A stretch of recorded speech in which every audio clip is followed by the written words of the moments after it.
তোমার FM আর আমি RJ সৃজন। আর আজ তোমাদের জন্য হেমেন্দ্র কুমার রায়ের লেখা জয়ন্ত মানিকের রহস্য গল্প বজ্র ভৈরবের মন্ত্র। আজকের গল্প পাঠে দীপম, পার্থ অরণ্যদেব মুখার্জি, শুভদীপ্ত ভট্টাচার্য, সৌরভ, নীল এবং আমি আরজে সৃজন। গল্পের নাট্যরূপদান বর্ষা, শব্দ সংযোজন এবং আবহ সঙ্গীতে শুভজিৎ বটব্যাল এবং প্রিয়াঙ্কা কুণ্ডু। গল্পের পোস্টার ডিজাইন সৌমদীপ গুইন। শব্দগ্রহণ এবং পর্ব পরিচালনায় আমি আরজে সৃজন। তো শুরু হচ্ছে আজকের গল্প, হেমেন্দ্র কুমার রায়ের লেখা জয়ন্ত মানিকের রহস্য গল্প বজ্র ভৈরবের মন্ত্র। খুব শীঘ্রই আসছে 86.7 তোমার FM এর হরর পডকাস্ট। শুনতে হলে কান রাখুন 86.7 তোমার FM এ। সঙ্গে আমি আরজে সৃজন।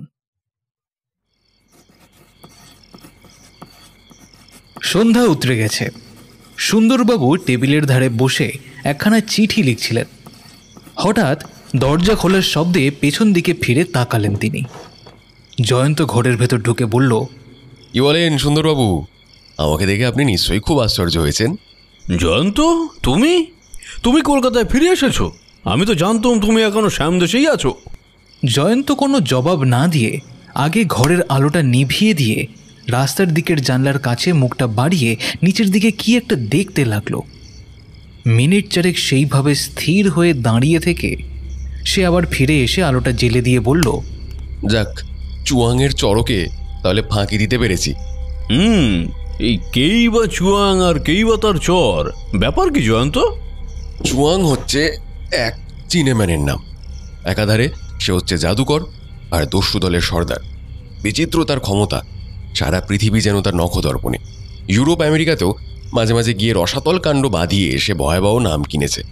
চুপি চুপি আপনাদের কাউকে কোনো কথা না জানিয়ে তারই সন্তানে আমি শ্যামদেশে গিয়েছিলাম, কারণ আমি জানতাম যে শ্যামদেশেই আছে। হ্যাঁ, শ্যামদেশেই ছিল বটে, কিন্তু আপাতত তার আবির্ভাব হয়েছে এই কলকাতা শহরে। সেই খবর পেয়েই আমিও ফিরে এসেছি কলকাতায়। কিন্তু চুয়াংও আমার গতিবিধির সব খবরই রাখে। কলকাতায় পদার্পণ করেই আমি বুঝতে পারলুম চুয়াংয়ের এক চর আমার পিছনে লেগেছে। হয়তো সর্দারের কাছ থেকে সে হুকুম পেয়েছিল আমাকে যে কোনো উপায় হত্যা করবার জন্য। কি যে বলো জয়ন্ত, এটা তো আর আফ্রিকার বন জঙ্গল নয়, এ হচ্ছে ব্রিটিশ সাম্রাজ্যের দ্বিতীয় নগরী কলকাতা। এখানে প্রকাশ্য রাজপথের উপর মানুষ খুন করা চারটিখানে কথা নাকি? আপনি চুয়াংকে চেনেন না সুন্দরবাবু, তাই এই কথা বলছেন।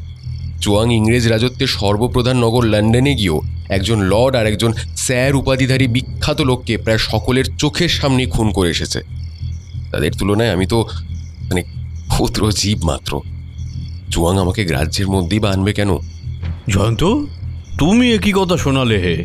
এমন এক সাংঘাতিক অপরাধী সারা পৃথিবীর বুকে ছোটাছুটি করছে, খুনোখুনি করে বেড়াচ্ছে, অথচ কেউ তাকে ধরতে পারছে না। কেউ তাকে ধরতে পারছে না সুন্দরবাবু। আজ এ দেশে, কাল ও দেশে সে বিদ্যুতের মতন দেখা দিয়েই আবার কোথায় যে অদৃশ্য হয়ে যায়, আজ পর্যন্ত তার নাগাল পায়নি পৃথিবীর এই বড় বড় কোনো গোয়েন্দা। সেই চুয়াং এসেছে কলকাতায়, এটা কি দুশ্চিন্তার কথা নয়? দুশ্চিন্তার কথা নয়, আবার ভয়ঙ্কর দুর্ভাবনার কথা।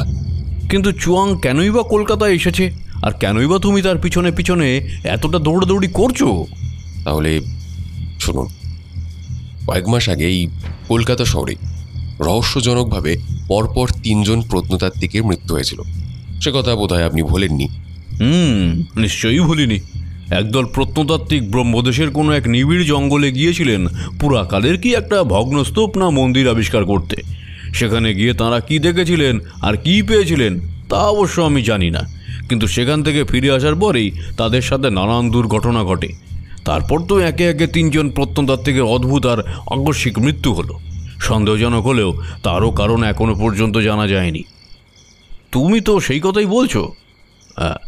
হ্যাঁ, সেই প্রত্নতাত্ত্বিক দলের নেতা ছিলেন মনমোহনবাবু। শেষটা ভয় পেয়ে এই মামলায় তিনিই আমাকে নিযুক্ত করেছেন। মানে মামলাটা কিসের? মামলাটা হচ্ছে মনমোহনবাবু আমার কাছে সন্দেহ প্রকাশ করেছেন যে ব্রহ্মদেশে তার সহযাত্রী ওই 3 প্রত্নতাত্ত্বিকের মৃত্যুর মূলে আছে জাদুকর আর ডাকাত দলের এই সর্দার চুয়াং। তাঁর এমন সন্দেহের কারণ কি? সেই 3 জন প্রত্নতাত্ত্বিককে কেউ বা কারা যে খুন করেছে, পুলিশ অনেক অনুসন্ধান করেও এমন কোনো প্রমাণ আবিষ্কার করতে পারেনি। কিন্তু সেই 3 জন প্রত্নতাত্ত্বিকের মৃত্যুর কারণ যে সন্দেহজনক, পুলিশ একথা স্বীকার করতে বাধ্য হয়েছে। হ্যাঁ, আমিও একথা স্বীকার করতে বাধ্য।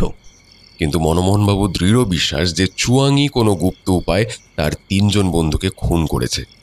বেশ, তা তো বুঝলাম, কিন্তু প্রশ্ন হলো চুয়াং কেন এই 3 জন প্রত্নতাত্ত্বিককে হত্যা করেছে? প্রত্নতাত্ত্বিকরা হচ্ছেন অতি নিরীহ জীব, তাদের কাজ মৃত অতীতকে নিয়ে। চুয়াংয়ের মতো একজন আধুনিক অপরাধী হঠাৎ তাঁদের শত্রু হয়ে দাঁড়ালো কেন? মনমোহনবাবুর মুখ থেকে তারও কিছু কিছু আভাস পেয়েছি। আভাস? আভাস দিয়ে কখনো গোয়েন্দাগিরি চলে? ব্যাপারটা এতই জটিল যে মনমোহনবাবু আভাস দেওয়া ছাড়া আর কিছুই প্রকাশ করতে পারেনি। কেন? আসল ব্যাপারটা মনমোহনবাবু নিজেই এখনো ধরতে পারেননি, যদিও তার মুখের কথা শুনে আমার মনে একটা সন্দেহ জেগে উঠেছে। সন্দেহটা কিসের? মনমোহনবাবুর মুখে আমি শুনেছি ব্রহ্মদেশের গভীর অরণ্যে গিয়ে তারা আবিষ্কার করেছিলেন প্রাচীনকালের এক অজানা ভগ্নস্তূপ। মনমোহনবাবু আর তার সঙ্গী বন্ধুরা প্রত্যেকেই ধনী। তারা সঙ্গে করে অনেক কুলি নিয়ে গেছিলেন। সেই কুলিদের সাহায্যে স্তূপের নিচেরকার মাটি খুঁড়ে তারা অনেকগুলো প্রাচীন দুর্লভ জিনিস সংগ্রহ করেছিলেন। সেই সংগ্রহের মধ্যে ছিল প্রাচীন যুগের নিত্য ব্যবহার্য নানান দ্রব্য, কয়েকখানি শিলালিপি আর কয়েকটি ছোট বড় প্রস্তর মূর্তি।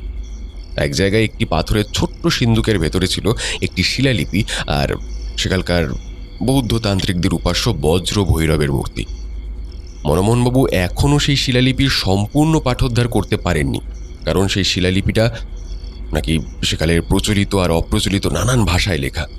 তবে এইটুকু তিনি বুঝতে পেরেছেন যে সেই শিলালিপির কথাগুলি হচ্ছে এমন কোনো উপাসনার মন্ত্র যা উচ্চারণ করলে মানুষ এই পৃথিবীতে হতে পারে সর্বশক্তিমান। বজ্র ভৈরবের মূর্তিকে সামনে স্থাপন করে সে মন্ত্রগুলি সম্পূর্ণভাবে উচ্চারণ করতে হবে। আগেই বলেছি, চুয়াং হচ্ছে জাদুকর। সে কেমন করে যেন ওই মূর্তি আর শিলালিপির সন্ধান পেয়ে ওই দুটি দুর্লভ জিনিসকে হস্তগত করবার জন্য লালায়িত হয়ে ওঠে।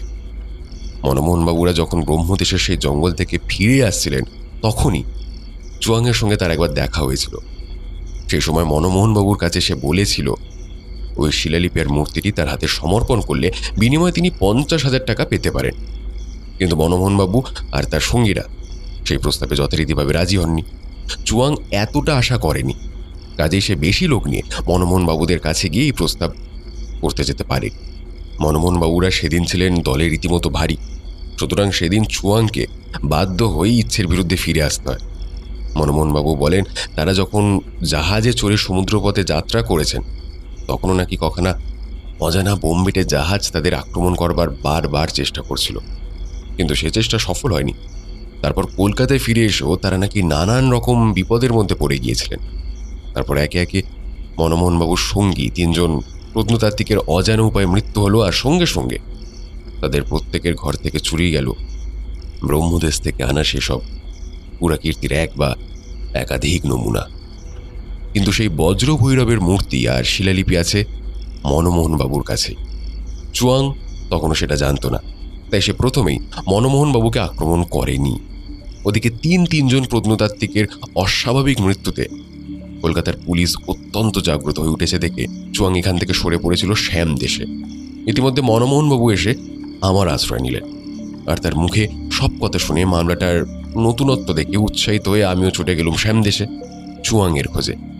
সেখানে গিয়ে চুয়াং সম্বন্ধে অনেক তথ্য সংগ্রহ করেছি, আর এও জেনেছি যে মূর্তি আর শিলালিপি মনমোহনবাবুর কাছে আছে জেনে চুয়াং আবার এসে হাজির হয়েছে কলকাতা শহরে। 3 জন প্রত্নতাত্ত্বিকের প্রাণ গিয়েছে, এবার হচ্ছে মনমোহনবাবুর পালা। তো বলুন সুন্দরবাবু, এখন আমাদের কি করা উচিত? অদ্ভুত মামলা, আমি কিছুই আন্দাজ করতে পারছি না।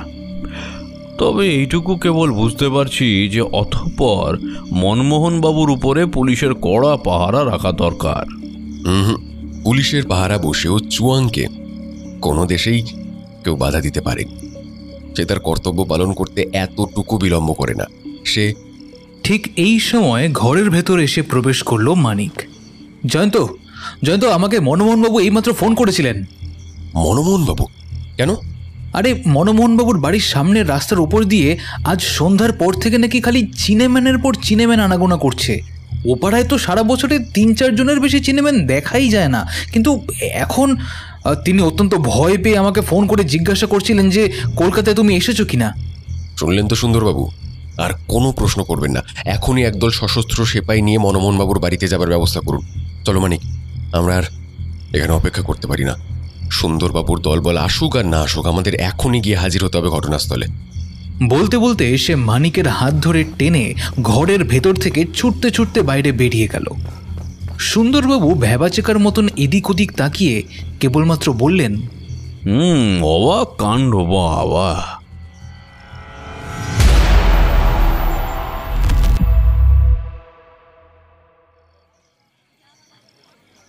মনমোহনবাবুর বাড়িখানা দেখতে দস্তুর মতন অদ্ভুত। তাকে চওড়া স্তম্ভ বললেও খুব ভুল বলা হয় না, কিন্তু উচ্চতায় বাড়িখানা 5 তলা। প্রত্যেক তলায় মাত্র 2খানি করে ঘর। বাড়ির ভেতর দিকে প্রতি ঘরের সামনে দালান রয়েছে এবং 2 দিকের দালানের মাঝখান দিয়ে 5 তলা পর্যন্ত উঠে গেছে সিঁড়ির সার। বাড়ির বাইরের দিকে কোনো বারান্দা নেই। মনমোহনবাবু চিরকুমার। পাচক, বেয়ারা, দাসী ও দারোয়ানদের নিয়ে তিনি এই বাড়িতে একান্ত শান্তিপূর্ণ জীবনযাপন করেন। বাড়ির কাছে গিয়ে জয়ন্ত ও মানিক এদিক ওদিক তাকিয়ে দেখল, কিন্তু সন্দেহজনক কোনো চেহারা নজরে পড়ল না। বাড়ির সদর দরজায় পাহারা দিচ্ছিল একজন শিখ দারোয়ান।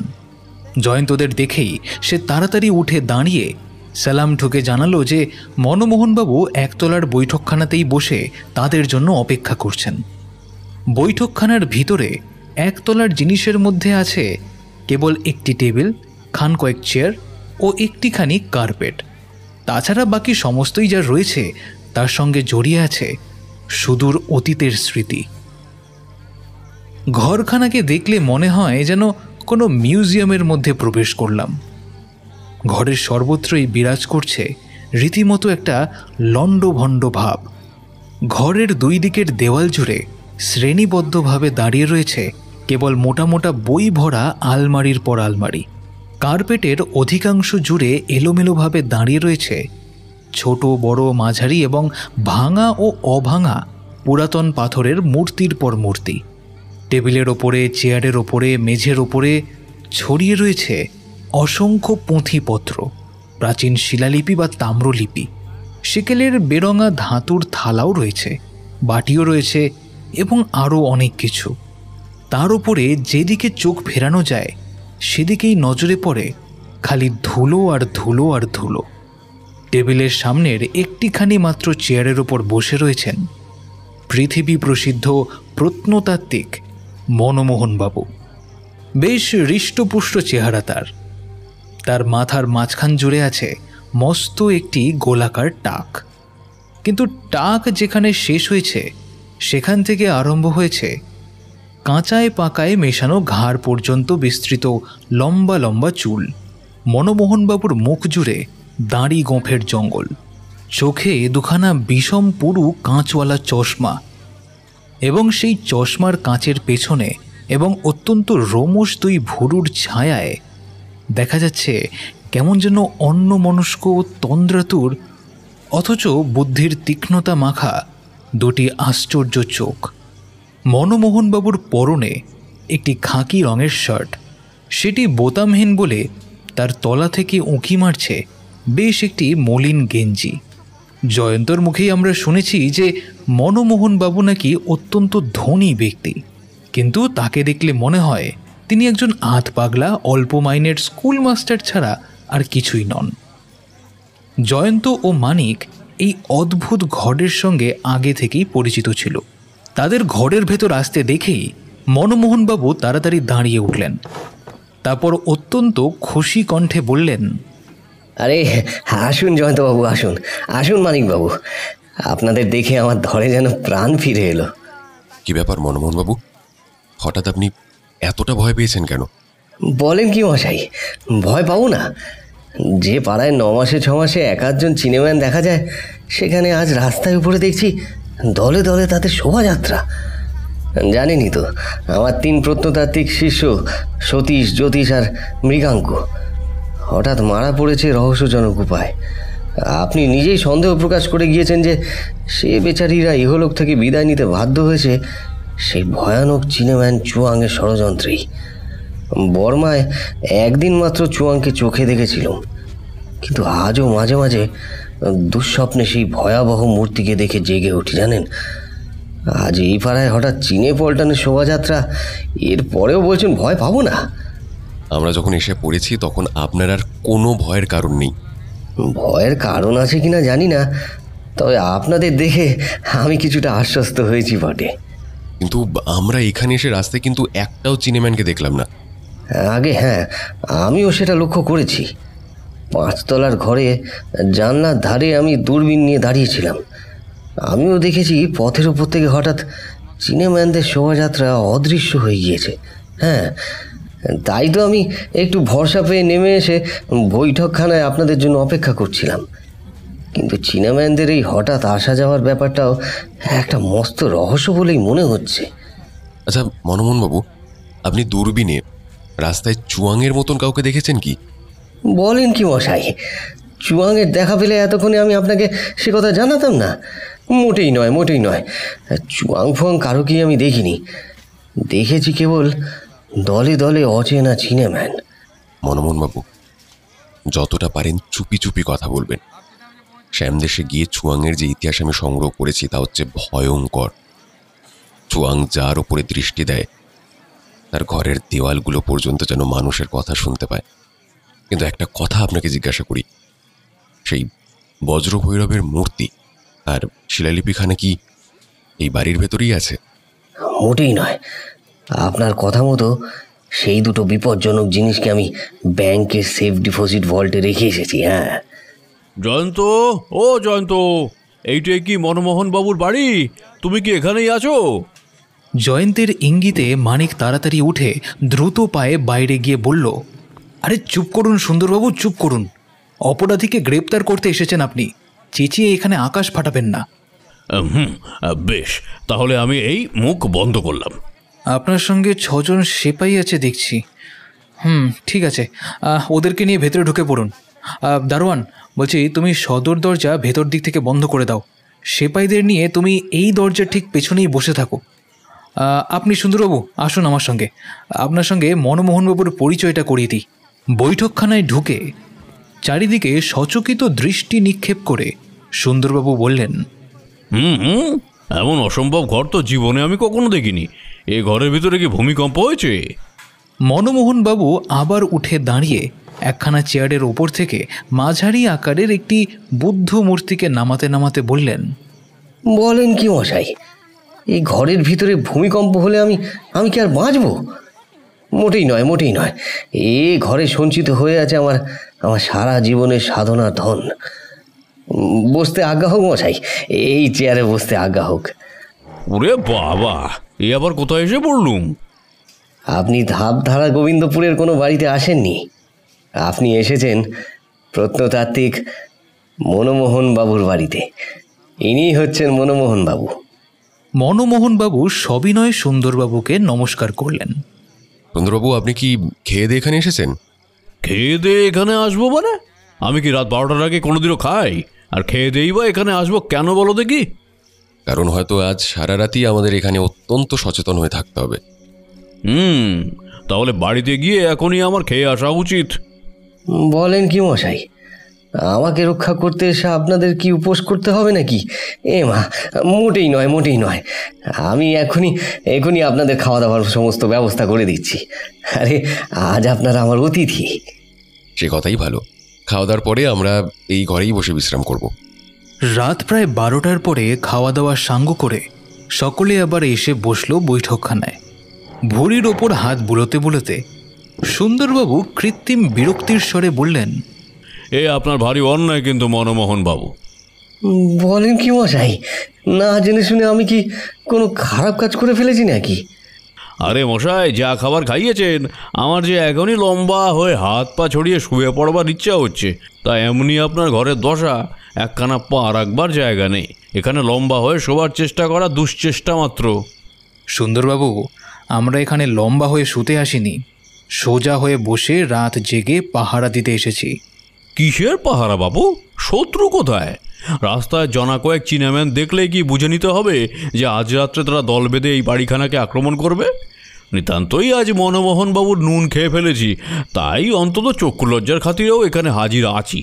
নইলে অকারণে এখানে আমি রাত কাটাতে রাজি হতুম না। ওহ, কি ঘুমটাই পেয়েছে রে বাবা।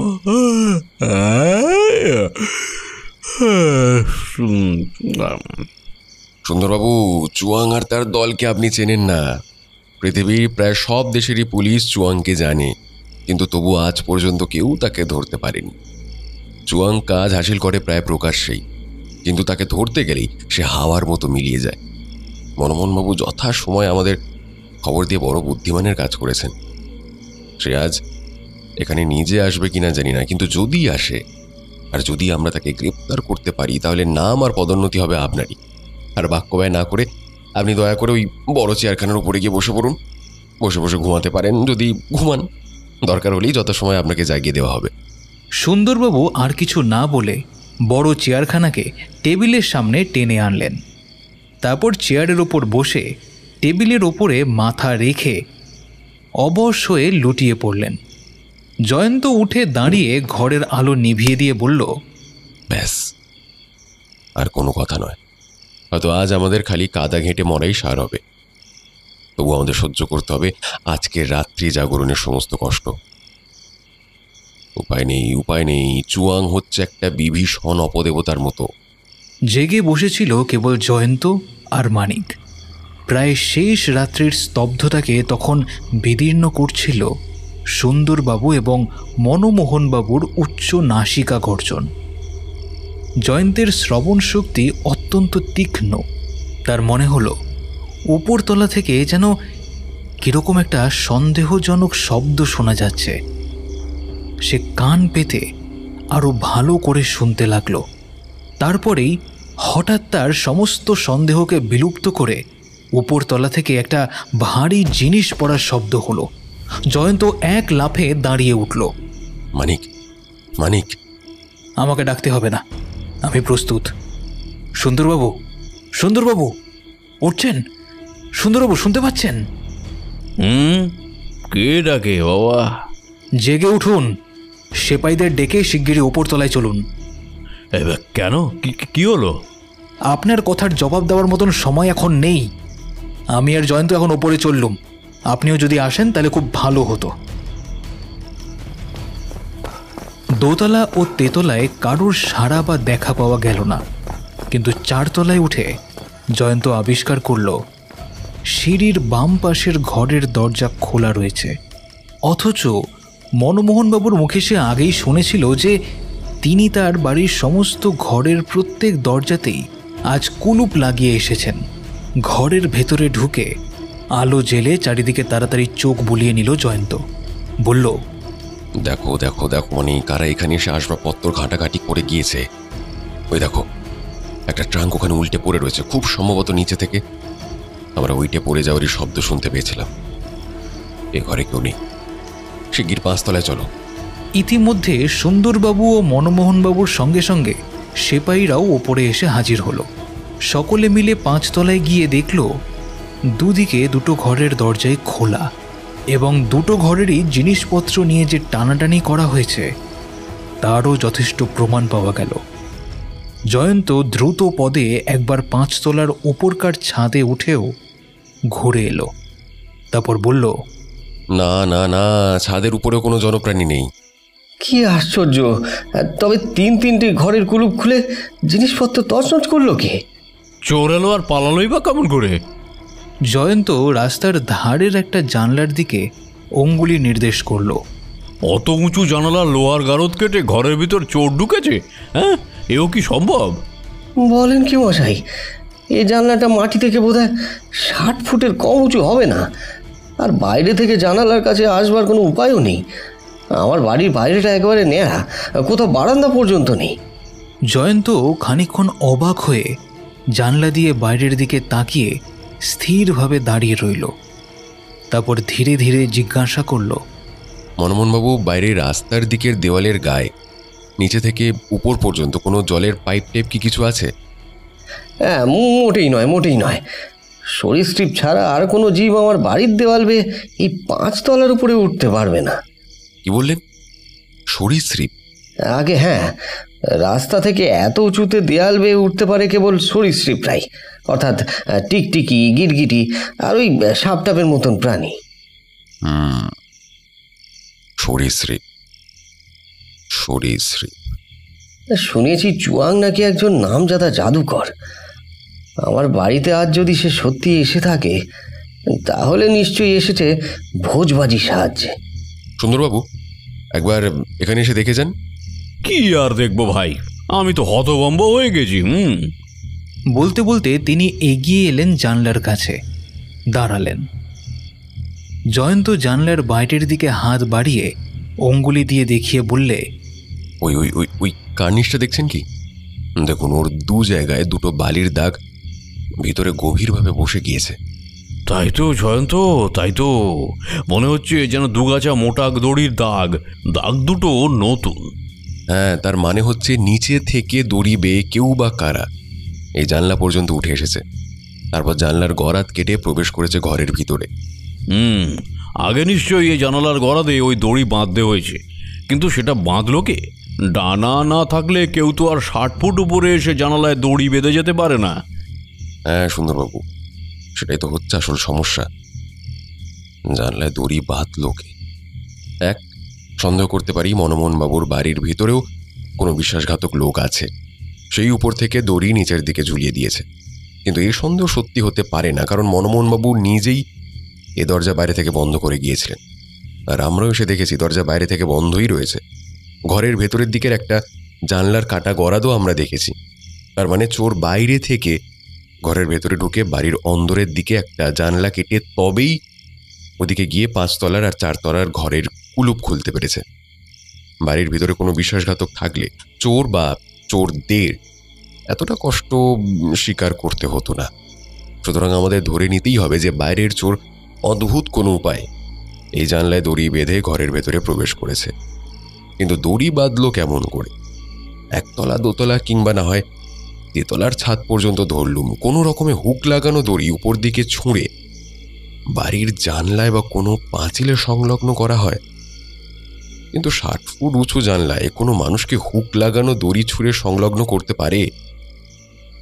এটা হচ্ছে একেবারে অসম্ভব ব্যাপার। আমিও আপনার মতো হতভম্ব হয়ে গেছি সুন্দরবাবু। তবে কি জানেন, মনমোহনবাবু নিজেই একটি সুন্দর ইঙ্গিত দিয়েছেন। ইঙ্গিত আবার কি? সরীসৃপ। জয়ন্ত, তুমি দেখছি এইবারে আবার পাগলামি শুরু করলে। এই জানালার কাজ পর্যন্ত এসে কোনো মানুষ একগাছা দড়ি বেঁধেছে, তার সঙ্গে সরীসৃপের কি সম্পর্ক থাকতে পারে? জয়, তুমি ওই সরীসৃপ কথাটা নিয়ে এত বেশি মাথা ঘামাচ্ছ কেন বলো দেখি? এর মধ্যে কি কোনো রহস্য আছে? কিছু না। তবে সরীসৃপ শব্দটা আমার যে খুব ভালো লেগেছে এ কথা স্বীকার করতে আমি বাধ্য।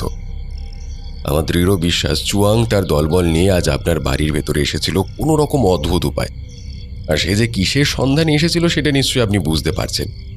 সে এসেছিল সেই বজ্র ভৈরবের মূর্তি আর শিলালিপিখানা চুরি করতে। 5 তলা আর 4 তলার ঘরের পর ঘরে ঢুকে সদল বলে সে খুঁজছিল সেই শিলালিপি আর বজ্র ভৈরবকে। হয়তো সে আজ সমস্ত বাড়িখানেই খানা তল্লাশ করত, কিন্তু আমরা এখানে হাজির ছিলাম বলেই তার চেষ্টা আজ ব্যর্থ হয়েছে। তবে আমরা তো প্রতিদিন আপনার সঙ্গে থাকতে পারবো না। চুয়াং হচ্ছে সাক্ষাৎ শয়তান, সে সব করতে পারে, সব। এখন আপনার কি উচিত জানেন? হ্যাঁ বলুন জয়ন্তবাবু, আমি তো আপনারই আশ্রয় নিয়েছি। যদি প্রাণে বাঁচতে চান তাহলে কিছুদিন আমার আতিথ্য স্বীকার করুন। বলেন কি মশাই? আপনার কথার অর্থ তো আমি কিছুই বুঝতে পারছি না। আমার কথার অর্থ হচ্ছে এই যে আপনি কিছুদিন আমার বাড়িতে গিয়ে থাকুন। আপনার কোনোই অসুবিধা হবে না, বরং আমাদের কাছে আপনি সুরক্ষিত হয়েই থাকবেন। বেশ, আপনি যা আদেশ করবেন আমি তাই পালন করব। মানিক সারাদিন জয়ন্তের সঙ্গে কাটিয়ে রাত্রে নিজের বাড়িতেই ফিরে যেত, কিন্তু জয়ন্ত হঠাৎ তাকে অনুরোধ করল দিন কয়েক তার বাড়িতে এসে তার সঙ্গে রাত্রিবাস করবার জন্য। কেন বলো দেখি? এ আবার কি অদ্ভুত খেয়াল তোমার? খেয়াল নয় মানিক, খেয়াল নয়। আমি চাই তুমি কয়েক রাত আমার সঙ্গে সঙ্গেই থাকো। মনমোহনবাবু আমার সঙ্গেই থাকবেন বটে, কিন্তু তাকে আমি সঙ্গে রাখতে চাই বিশেষ কারণে। আমার 3 তলার ঘরে আমরা 3 জনেই একসঙ্গে প্রতি রাতেই শোব। গোয়েন্দাগিরির কাজে মনমোহনবাবুর মতন অমন ভাবে ভোলা প্রাণ খোলা লোক আমাদের উপকারের চেয়ে অপকারই করতে পারে বেশি। কিন্তু তুমি আমার সাথে থাকলে আমি খানিকটা ধাতস্থ হতে পারবো বন্ধু। তুমি কি কোনো বিপদের আশঙ্কা করছো? এখনো কোনো কথা জিজ্ঞাসা করো না মানিক, হয়তো আমার সমস্ত অনুমানই ভুল হতে পারে, পরে আমি তোমাকে সমস্ত কথাই খুলে বলবো। আপাতত তুমি কয়েক রাত আমার সাথে থাকো। তোমার কোন কথাতেই বা আমি নারাজ হয়েছি ভাই? বেশ, তুমি যা বলছো তাই করব আমি। সেদিন রাত্রে জয়ন্তের তেতলার ঘরে 3টি বিছানা প্রস্তুত হলো। খাওয়া দাওয়ার পর জয়ন্ত ও মানিকের সঙ্গে মনমোহনবাবুও সেই ঘরে ঢুকে বললেন, জয়ন্তবাবু, একটা কথা বলে রাখছি, কিন্তু এই লোকের মুখে শুনেছি আমার নাকি ভয়ঙ্কর নাক ডাকে। হ্যাঁ, আশেপাশের লোকেরা নাকি ঘুমোতে পারে না, তাই আপনাদের সঙ্গে শুতে আমার বড়ই সংকোচ হচ্ছে। না না না, মোটেই নয়, মোটেই নয়, ওইসব কোনো ব্যাপার নয়। ওইসব তুচ্ছ নাক ডাকা আর কি বলছেন মশাই? বাঘ ডাকলেও আমরা থোড়াই কেয়ার করি, আর আপনার নাক ডাকা তো নেহাত ছাড়। সে আপনি যত খুশি নাক ডাকুন, আমাদের তাতে কোনো আপত্তি নেই। আচ্ছা আচ্ছা আচ্ছা, বেশ, তাহলে আর কিছু ভয় বা লজ্জার কারণ নেই আমার। আমি এই দুর্গা দুর্গা বলে শুয়ে পড়লুম। মানিককে কাছে ডেকে জয়ন্ত তার কানে কানে বলল, ভাই, বালিশের তলে একটা রিভলভার আর একটা টর্চ নিয়ে তুমি শুও। আমিও তাই রেখেছি। আজ কি কাল কি পরশু যে কোনো রাত্রে এই ঘরে যে কোনো অঘটন ঘটতে পারে। জয়, তোমার সঙ্গে যখন আমি থাকি তখন আমিও কিন্তু নিতান্ত নির্বোধ নই, বুঝলে? ব্যাপারটা কিন্তু আমি আগেই বুঝতে পেরেছি। চুপ, তুমি যে বুঝতে পারবে তা আমি জানি। এই ঘরে রাস্তার দিকে 2টো জানলা আছে। আজ হোক, কাল হোক, পরশু হোক, ওই 2টো জানলার যে কোনোটার ভিতর দিয়ে ভীষণ কোনো বিপদ আমাদের বাড়ির ভেতরে প্রবেশ করতে পারে। তোমাকে বলে রাখলুম, বলে এইটুকুই। নাও, এবার শুয়ে পড়ো। সত্য, মনমোহনবাবু ভুল বলেননি।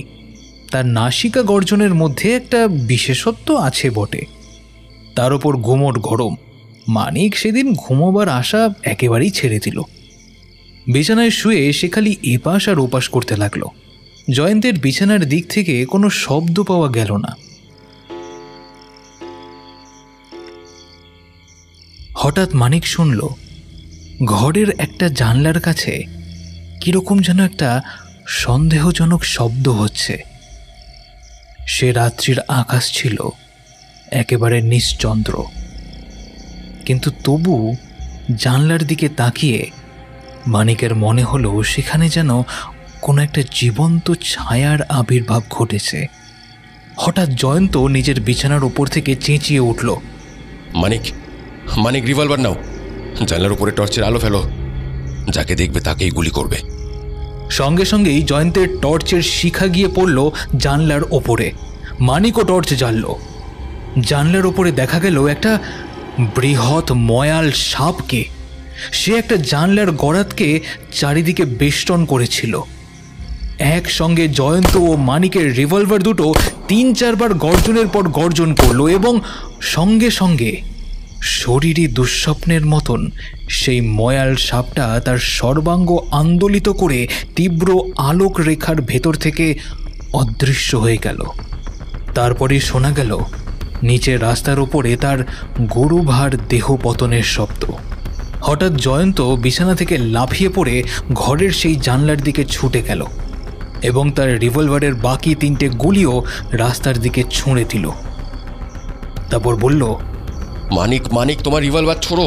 অন্ধকার রাস্তায় কিছুই দেখতে পাচ্ছি না, কিন্তু চেষ্টা করে দেখো, যদি হতভাগাদের একজনকেও গুলি করে জখম করা যায় তাহলে আমাদের কাজ অনেকটাই সহজ হয়ে আসবে। রাস্তার দিকে রিভলভার চালাতেই একটা বিশ্রী আর্তনাদ ভেসে এলো।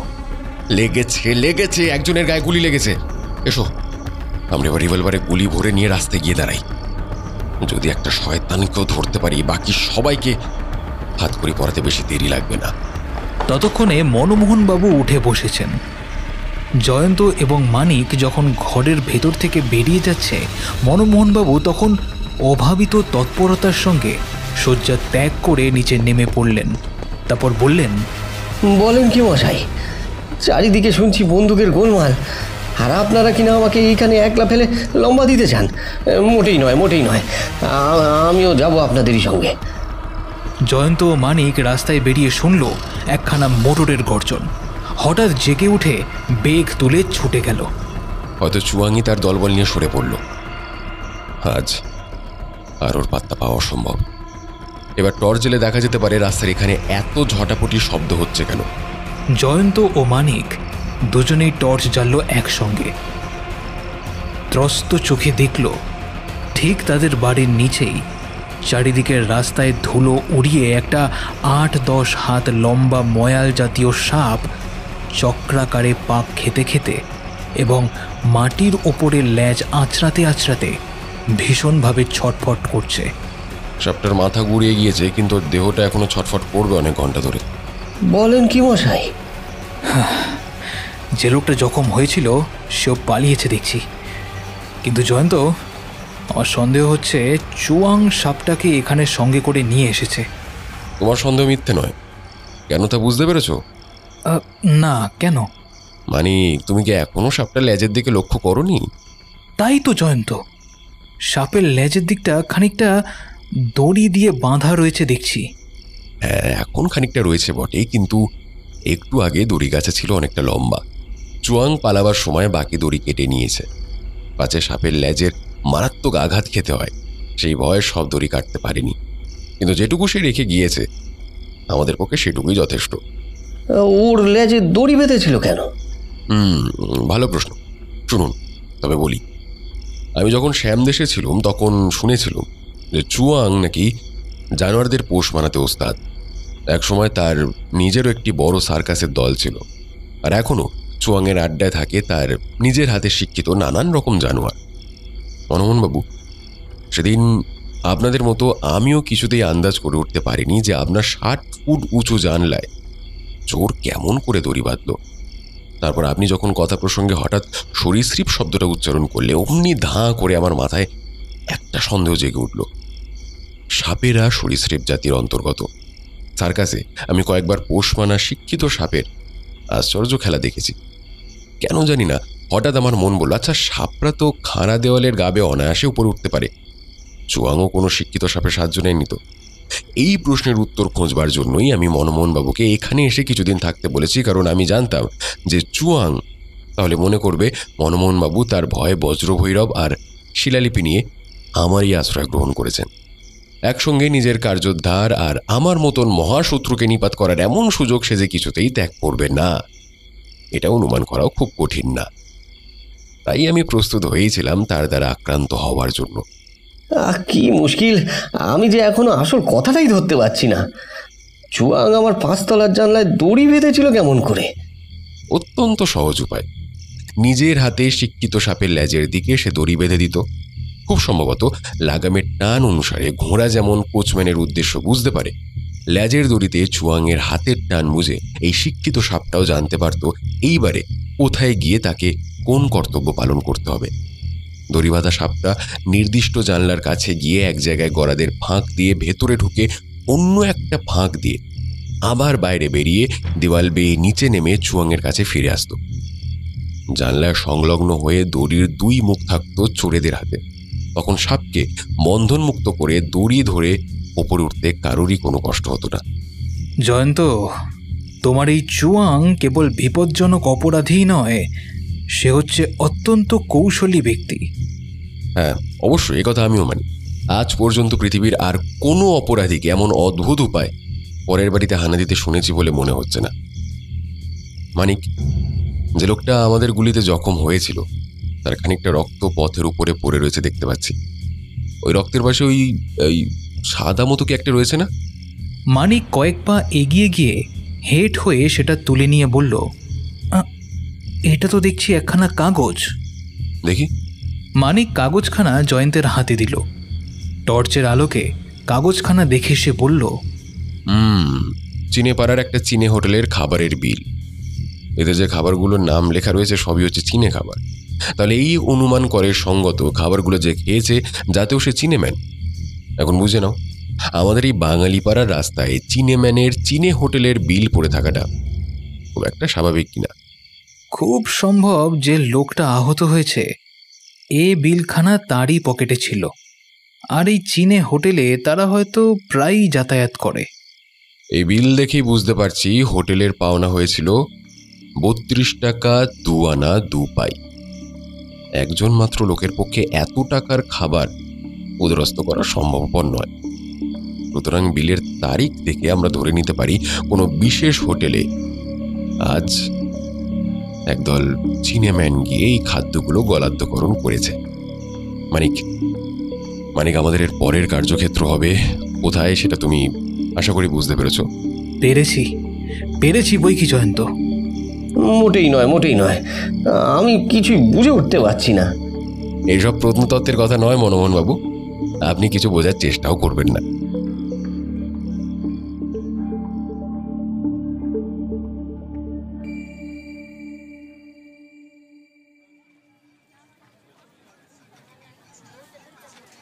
প্রথম রাত। কলকাতার চিনেপাড়ার একটা গলি বটে, কিন্তু তার ভেতর দিয়ে বয়ে গেছে জনতার স্রোত। জনতার মধ্যে চিনেম্যানের সংখ্যাই বেশি, কিন্তু সেই সঙ্গে সেখানে এমন সব চেহারাও চলাফেরা করছে যারা জাতে চীনা নয়, এবং যাদের দিকে দৃষ্টিপাত করলে নিরীহ পথিকদের মনও বিশেষ আশ্বস্ত হয় না। গলির দুই দিকেই দেখা যাচ্ছে অনেক চীনে হোটেল বা খাবারের দোকান। সেদিন রাত্রেও এই রকমই একটি হোটেলের এক কামরায় বসেছিল দুজন সুদীর্ঘ ও বলিষ্ঠ দেহ পাঞ্জাবি খরিদ্দার। মাথায় তাদের যেন নিশান ওড়ানো পাঞ্জাবি পাগড়ি। দুই গাল দিয়ে নিচের দিকে নেমে এসেছে সুদীর্ঘ ঝুলপি, এবং ঠোঁটের ওপরে রয়েছে সূক্ষ্ম ছাঁটা গোঁফ। তাদের কামরার সামনেই একটি সাধারণ হলঘর, এবং তারই ওধারে রয়েছে আরও একটা মাঝারি অন্ধকার কামরা। তার দরজার পর্দা ছিল সরানো। তারা চীনে হোটেলের বিশেষভাবে তৈরি কাঁকড়ার উপরে মাঝে মাঝে চামচ চালনা করছিল, এবং মাঝে মাঝে অবাক হয়ে পর্দার ফাঁক দিয়ে দৃষ্টিপাত করছিল ওধারের ওই কামরার দিকে। ওই কামরার সবটা দেখা যাচ্ছিল না বটে, কিন্তু ওখানে যে লোক আছে 10-12 জন, তাদের উচ্চ কণ্ঠ শুনেই সেটা ভালোই বোঝা যাচ্ছিল। সামনের ঘরের দরজার দিকে মুখ করে সামনেই যে মানুষটি বসে আছে, না দেখলে তার মূর্তি কল্পনাই করা যায় না। তার উপবিষ্ট মূর্তি দেখেই আন্দাজ করা যায়।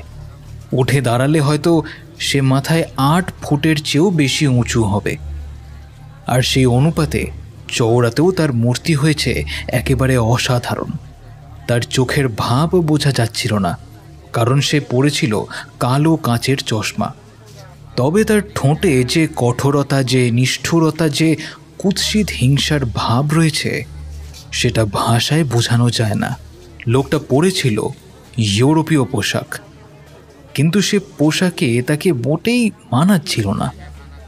পাঞ্জাবি দুই খরিদ্দারের মধ্যে যার মূর্তি বৃহত্তর, সে আগে উচ্চকণ্ঠে ভাজা চিংড়ি মাছ আনবার হুকুম দিয়েই অত্যন্ত নিম্ন স্বরে বাংলা ভাষায় বলল, মানিক, ওপাশে সামনের ঘরের ওই মূর্তিটিকে দেখলে তোমার কি মনে হয়? নরদেহধারী রাক্ষস মনে হয়। ওকে জানো? কি করে জানবো? ওকে আমি আগেও কোনোদিন দেখিনি, আর পরেও দেখতে ইচ্ছা করি না। ও হচ্ছে একটা মূর্তিমান দুঃস্বপ্ন। ঠিক বলেছ, ওরই নাম হচ্ছে চুয়াং। মানিক চমকে উঠল। তারপর সাগ্রহে নিজেদের কামরার পর্দার ফাঁক দিয়ে উঁকি মেরে দেখতে লাগলো সেই আশ্চর্য মূর্তিটাকে। ঠিক এই সময় একটি নতুন চীনে বয় ভাজা চিংড়ির ডিশ নিয়ে তাদের কামরার ভেতরে প্রবেশ করল। একখানা ডিশ সে মানিকের সামনে রাখল, এবং দ্বিতীয় ডিশখানা রাখতে গিয়ে জয়ন্তের দিকে তাকিয়ে সে চমকে ও থমকে দাঁড়িয়ে পড়ল।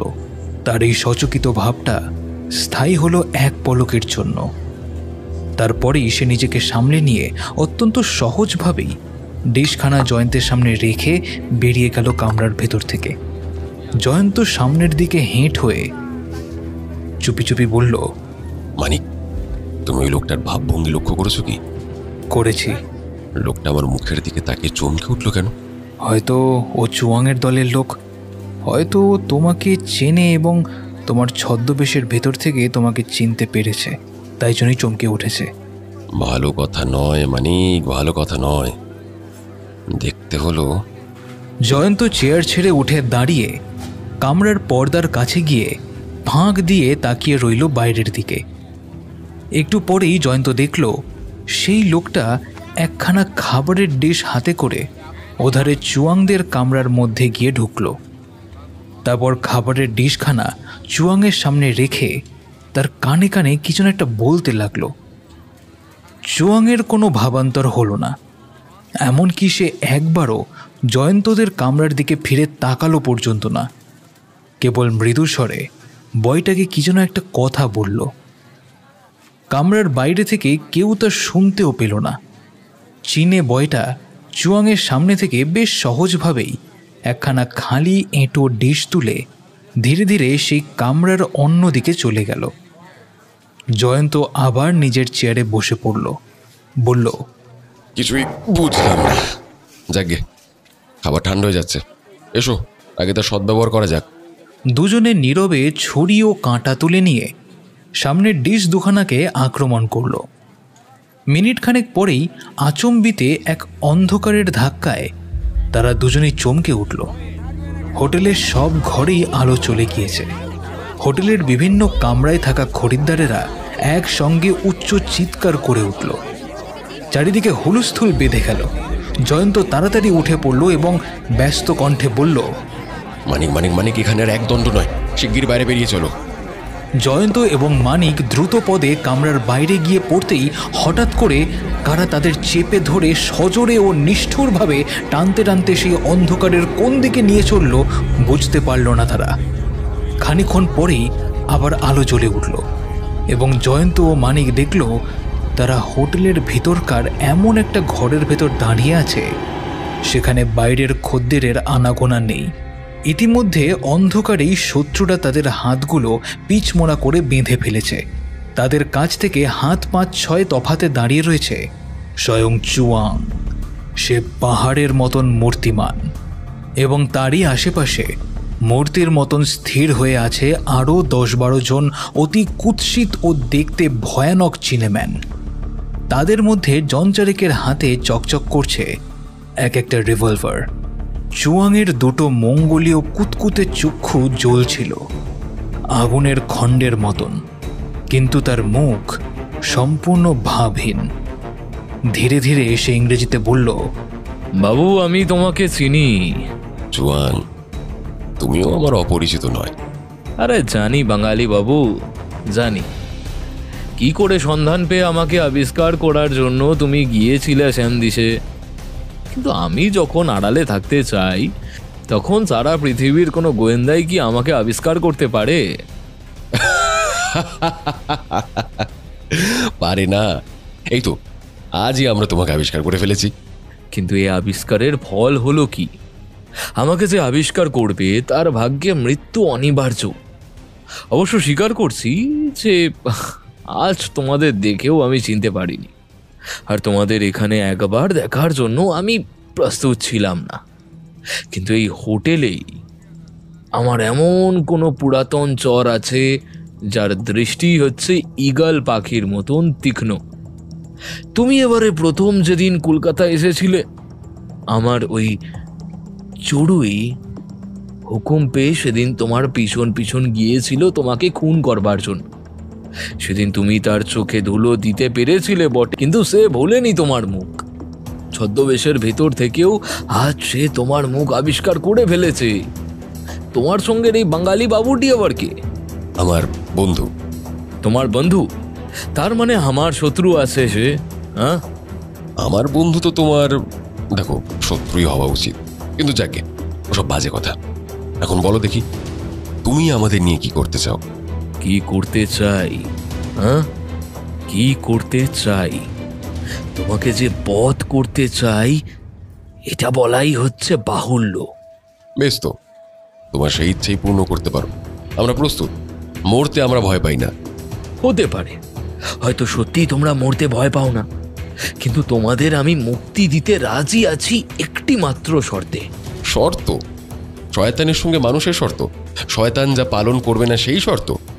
বাঙালি বাবু, তুমি আমার হাতের মুঠোর মধ্যে এসেও আমাকে শয়তান বলে গালাগাল দিচ্ছ, কিন্তু তবু আজ আমি তোমার উপরে রাগ করব না। যখন কাজের কথা ওঠে তখন রাগ করা উচিত নয়। তোমার শর্তটা কি শুনবে? দেখো, শোনার কোনো আগ্রহ তো নেই, তবে বলতে যখন চাইছো বলো। আমি চাই বজ্র ভৈরবের মূর্তি আর শিলালিপি, এই দুটি জিনিস তুমি যদি আমার হাতে সমর্পণ করতে পারো, তাহলে আমি তোমাদের বধ করব না, মুক্তি দেব। হ্যাঁ। সত্যি নাকি? ধন্যবাদ, কিন্তু কেমন করে তোমার এই অনুগ্রহ আমরা গ্রহণ করব বলো দেখি। তোমার এ কথার অর্থ? তুমি যে দুটো জিনিসের নাম করলে তা যে আমার সম্পত্তি নয়, এটা তো তুমি ভালো করেই জানো। জানি বাঙালি বাবু, জানি। ওই দুটি জিনিসের সব ঐতিহাসই আমি জানি। এও জানি যে মনমোহন বাবু আমার কবল থেকে মুক্তি পাওয়ার জন্য বজ্র ভৈরবের মূর্তি আর শিলালিপি তোমার জিম্মাতেই রেখে দিয়েছেন। তোমাকে আর কিছু করতে হবে না, আমাকে বলে দাও তুমি ওই দুটি জিনিসকে কোথায় লুকিয়ে রেখেছো। আমার লোকেরা এক্ষুনি গিয়ে অনায়াসে তা উদ্ধার করে নিয়ে আসতে পারে। আর ভগবান কনফিউশিয়াসের নামে শপথ করে বলছি, ওই দুটি জিনিস যে মুহূর্তে আমি হাতে পাবো তোমাদের মুক্তি দেব, সেই মুহূর্তেই মুক্তি দেব। হ্যাঁ। বাদিত হলুম চল, কিন্তু তুমি দুটো বড় কথা ভুলে যাচ্ছ। প্রথমত, তুমি যে দুটি জিনিসের নাম করলে তা আমার কাছে নেই, আর দ্বিতীয়ত, ও দুটি জিনিস আমার হাতে থাকলেও আমি তোমার হাতে সমর্পণ করতে পারতুম না, কারণ ও দুটি জিনিসের মালিক হচ্ছেন অন্য লোক। বাজে কথায় আমাকে বলাবার চেষ্টা করো না বাঙালি বাবু, আমি এক কথার মানুষ আছি, বাজে বকবার আর বলবার মতো সময় আমার নেই। স্পষ্ট করে বলো, বজ্র ভৈরব আর শিলালিপি তুমি আমাকে দেবে কিনা? যা আমার কাছে নেই, যা আমার জিনিস নয়, তা আমি তোমাকে দেবো কেমন করে? আর জেনে রাখো চল, দেবার শক্তি থাকলেও ও দুটি জিনিস আমি তোমার হাতে দিতামও না। তাই নাকি? তাহলে তোমার মরবার স্বাদ হয়েছে? মরবার স্বাদ না হলেও মানুষকে মরতে হয় যে কোনো দিন, অতএব তোমার যা খুশি তাই করতে পারো। বারবার বলছি তো, আমি মরবার জন্য প্রস্তুত। মানিক, তোমার কি মত? তুমিও যখন প্রস্তুত, তখন আমিও প্রস্তুত বন্ধু। তাহলে জেনে রাখো চুয়াং, এই হলো আমাদের শেষ কথা। বাঙালি বাবুরা, সাক্ষাৎ মৃত্যুর মুখে দাঁড়িয়েও তোমাদের এই সাহস দেখে আমি যে বিস্মিত হয়েছি এ কথা স্বীকার করছি, কিন্তু চুয়াংকে তোমরা চেনো না। মুগ্ধ কি বিস্মিত হলে আমার কাজ চলে না। যখন তোমরা এতই অবুঝ, তখন তোমাদের মৃত্যুদণ্ডই দিলুম। তোমাদের মতন শত্রু আমার পথ থেকে সরে দাঁড়ালে ওই বজ্র ভৈরব আর শিলালিপি আমি যখন খুশি হস্তগত করতে পারবো। বলেই সে চীনে ভাষায় তার সঙ্গীদের সম্বোধন করে কি এক আদেশ প্রদান করল। সঙ্গে সঙ্গে তার অনুচরেরা জয়ন্ত ও মানিকের ওপর বাঘের মতন লাফিয়ে পড়ল। তারপর প্রচণ্ড ধাক্কা দিতে দিতে তাদের ঘরের বাইরের দিকে ঠেলে নিয়ে চলল। হঠাৎ ঘরের দরজার সামনে আবির্ভূত হলো আরও একটি চীনেম্যানের মূর্তি। হৃষ্টপুষ্ট চেহারা আর মুখ দেখলেই মনে হয় তার মধ্যে আছে যেন প্রভুত্বের স্পষ্ট ভাব। তার আর চুয়াংয়ের চীনে ভাষাতেই কথাবার্তা চলতে লাগলো। চুয়াং স্থিরভাবে শান্ত স্বরেই কথা বলতে লাগলো, কিন্তু আগন্তুকের ভাবভঙ্গি অত্যন্ত উত্তেজিত এবং তার কণ্ঠস্বরও চিৎকারের সামিল। মিনিট ৩-৪ পরেই সেই নতুন আগন্তুক হঠাৎ অত্যন্ত ক্রুদ্ধ স্বরে খুব চেঁচিয়ে যেন কাকে ডাকলো, এবং সঙ্গে সঙ্গে শোনা গেল অনেকগুলো অতি দ্রুত পদশব্দ। দরজার বাইরে ছিল একটা মাঝারি আকারের উঠোন। দেখতে দেখতে প্রায় ৩০-৩৫ জন চীনেম্যান এসে সেই উঠোনটাকে প্রায় পরিপূর্ণ করে তুলল। হাত দিয়ে সেই লোকগুলোকে দেখিয়ে আগন্তুক চুয়াংয়ের দিকে ফিরে আবার কি যেন একটা বলল। আগন্তুকের কথার কোনো জবাব না দিয়ে চুয়াং একবার জয়ন্তের মুখের দিকে তাকালো। তারপর নিজের লোকেদের প্রতি কি একটা আদেশ দিলে। হঠাৎ জয়ন্ত ও মানিককে ছেড়ে দিয়ে চুয়াংয়ের দল নীরবে ঘরের ভেতর থেকে বেরিয়ে গেল। আগন্তুককে চুয়াং অবরুদ্ধ গর্জনের স্বরে কিছু না একটা বলে ঘরের ভেতর থেকে অদৃশ্য হয়ে গেল। আগন্তুক এগিয়ে এসে আগে জয়ন্ত ও মানিককে বন্ধন মুক্ত করল, তারপর ইংরেজিতে বলল, আমি এই হোটেলের মালিক। আপনি আমাদের প্রাণ রক্ষা করলেন। আপনার এই উপকার আমরা চিরকাল মনে রাখব। কিন্তু ব্যাপার কিছুই বুঝলাম না, চুয়াং আমাদের ধরলই বা কেন, আর আপনার কথায় ছেড়েই বা দিল কেন? বাবু, ব্যাপারটা সংক্ষেপে একটু বুঝিয়ে দিচ্ছি। বছর 8 আগে চুয়াংয়ের সঙ্গে আমার আলাপ হয় সিঙ্গাপুরে। সেই আলাপ প্রায় বন্ধুত্বে পরিণত হয়েছিল। তারপর আমি কলকাতায় এসে এই হোটেল খুলি। চুয়াংয়ের সঙ্গে আর দেখাশোনা হয়নি। তো মাসখানেক আগে এই কলকাতাতেই আবার চুয়াংয়ের দেখা পেলাম। সে বলল এই শহরেই নাকি থাকবে, বন্ধু বান্ধব নিয়ে আমার হোটেলে এসেই রাত্রে আহার সেরে যাবে। চুয়াং যে নিরাপদ লোক নয়, লোকের মুখে আমি একথা আগেও শুনেছি। কিন্তু সাধারণ খরিদ্দারের মতো সে যদি এই হোটেলে আসে, তাতে তো আমার আপত্তি হবার কোনো কারণ নেই। চুয়াং বন্ধু বান্ধব নিয়ে রোজই এখানে আসতো। তারপর খাওয়া দাওয়া আর গল্পগুজব করে আবার চলেও যেত যথাসময়। আমি চুয়াংয়ের দলের লোক নই, সুতরাং সে যে কখনো আমার হোটেলকে তার কার্যক্ষেত্র করে তুলতে পারে এই সন্দেহ আমি কোনোদিন করিনি।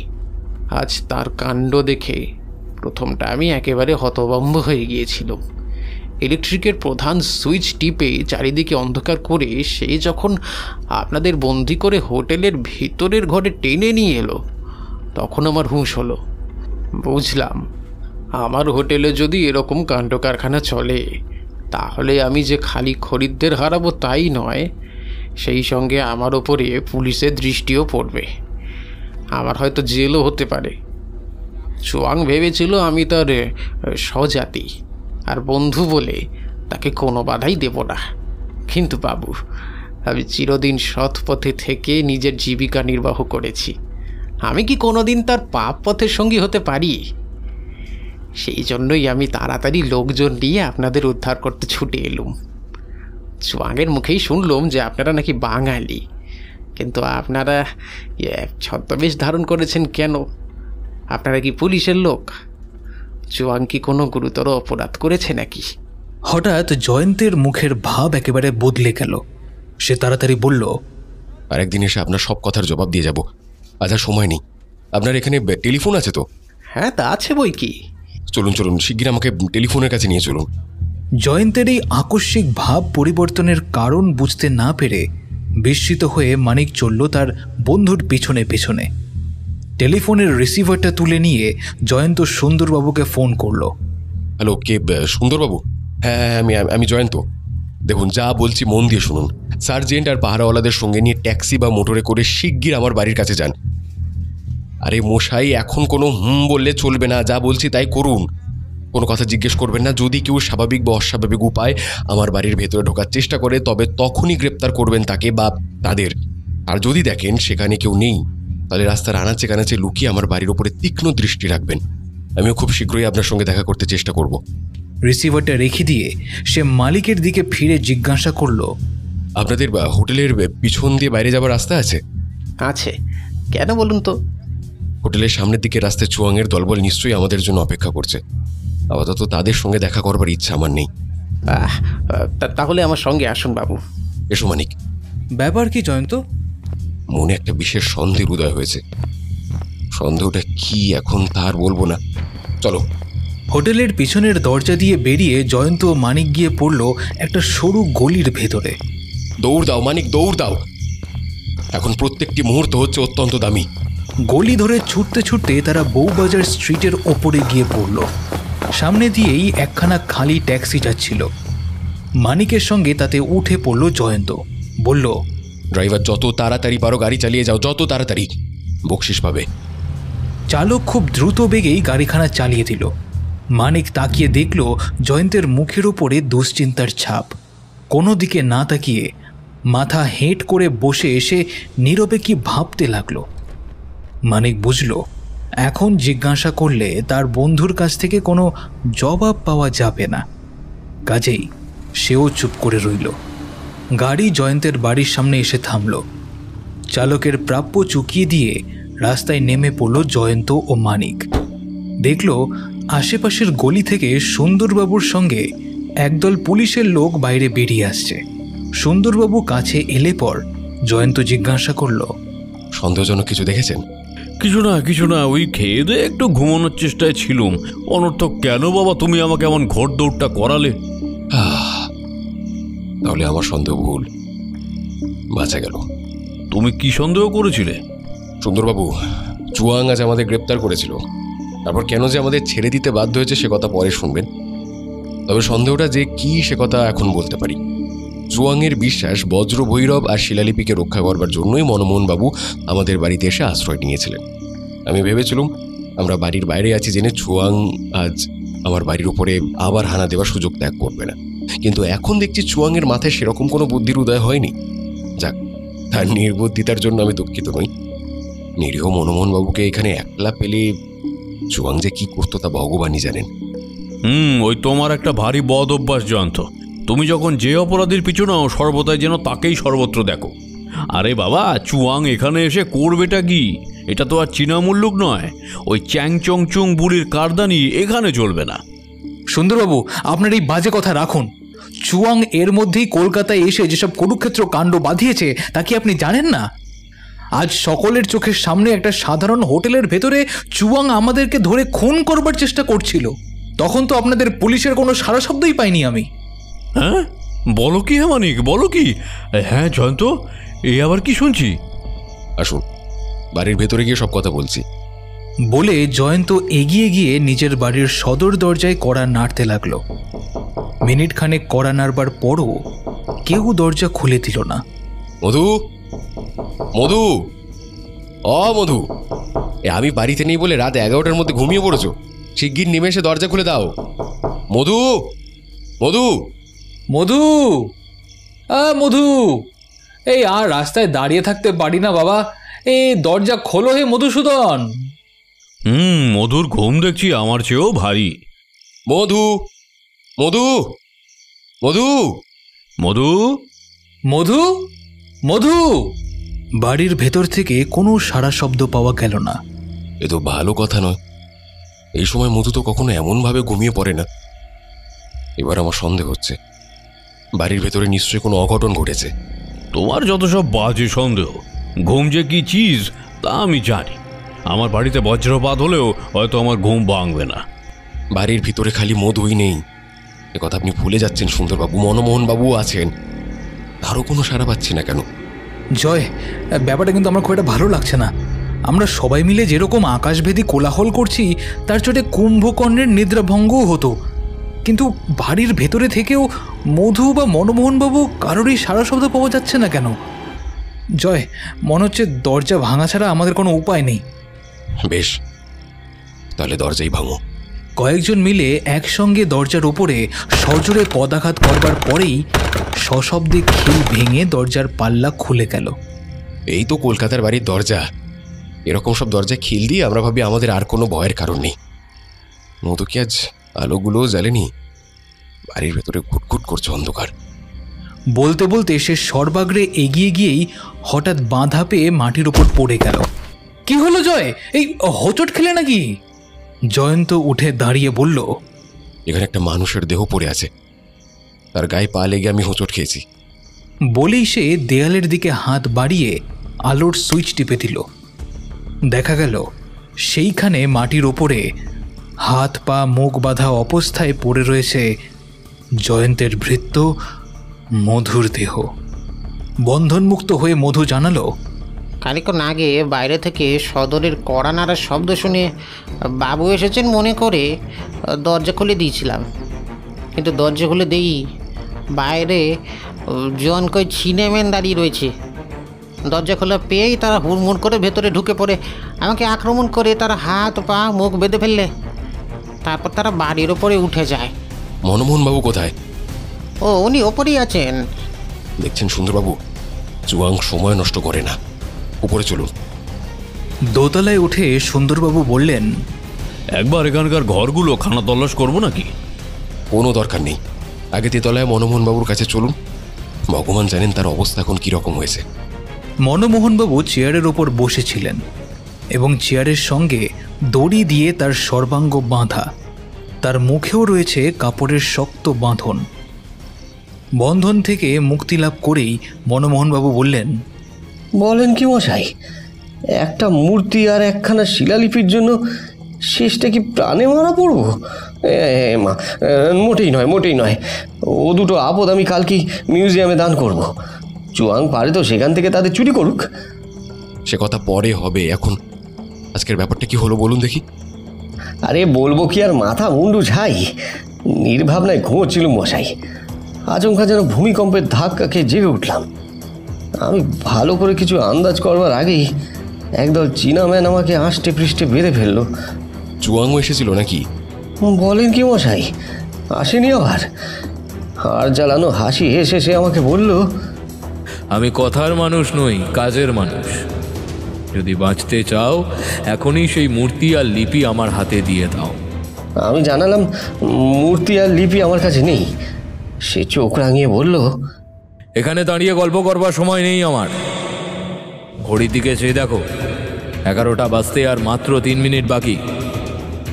এই 3 মিনিটের মধ্যে সেই দুটো জিনিসের সন্ধান যদি না পাই তাহলে গুলি করে তোমাকে কুকুরের মতন মেরে ফেলবো শালা। বলে সে রিভলভার বার করলো। হ্যাঁ, তারপর তারপর তারপর আবার কি? রিভলভারের কাছ থেকে নিস্তার পাওয়ার জন্য আমি যখন গুপ্ত কথা ব্যক্ত করতে যাচ্ছি, হঠাৎ রাস্তার দিক থেকে কেমন অস্বাভাবিক স্বরে একটা হুলো বিড়াল 3 বার ডেকে উঠল। সঙ্গে সঙ্গেই চুয়াং ভীষণ চমকে উঠে তাড়াতাড়ি আমার মুখ বাঁধতে বাঁধতে দলের লোকেদেরকে ইঙ্গিত করলো। আর অমনি ওরা সকলে দ্রুত বেগে ঘরের ভিতর থেকে বেরিয়ে ওই তেতলা ছাদের দিকে উঠে গেল। চুয়াংও সরে পড়তে দেরি করলো না। চুয়াংয়ের চর ছিল রাস্তায়। বেড়ালের ডাক ডেকে সে জানিয়ে দিল ঘটনাস্থলে পুলিশ এসে হাজির হয়েছে। বেটারা তেতলার ছাদে গিয়ে উঠেছে, চলো আমরাও সেখানে যাই। পাহারাওয়ালাদের নিয়ে আপনি ছাদে যান, আমি এখন বাজে সময় নষ্ট করতে পারবো না। মানে ছাদে গিয়ে দেখবেন চুয়াং তার দলবল নিয়ে এতক্ষণে অদৃশ্য হয়েছে। তুমি এতটা নিশ্চিত কেন?